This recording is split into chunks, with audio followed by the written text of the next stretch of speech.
This is as fresh as it gets. I mean, the fish that we're gonna sell today will be less than 24 hours out of the ocean.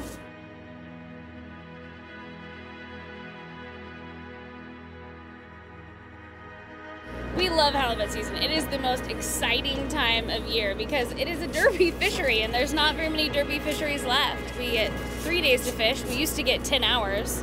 Usually you're really blessed and do well, but you just set out those hooks and you don't know what's gonna happen. When we're long lining, we believe in utilizing everything that we catch. We utilize everything that we can. There's a quota for the whole Oregon coast, California and Washington. So after every opener that we get, the halibut scientists add up what was caught and what's left of our quota, and they'll readjust our allowment of what we're to catch on our next opener, which is usually 2 to 4 openers a year, every 2 weeks until the quota is caught, which makes it a very sustainable, limited entry fishery. So we're with the International Pacific Halibut Commission. We manage the halibut fishery all up and down the coast from California up to northern Alaska. And we're here to collect some biological samples from these fish to better understand how the population is changing over time.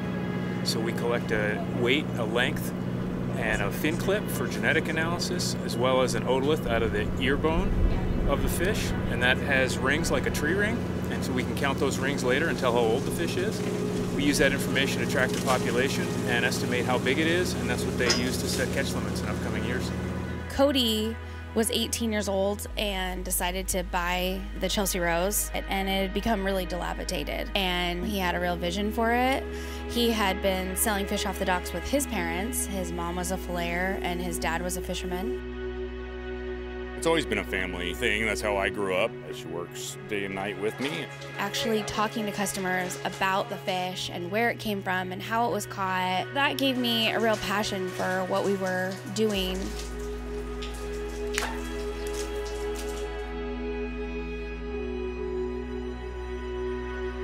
When you buy fish off the Chelsea Rose, it's straight from the ocean. It doesn't leave the bay. We go to the boat and pick it up and then bring it to the Chelsea, and it's sold to you about as fresh as you can get.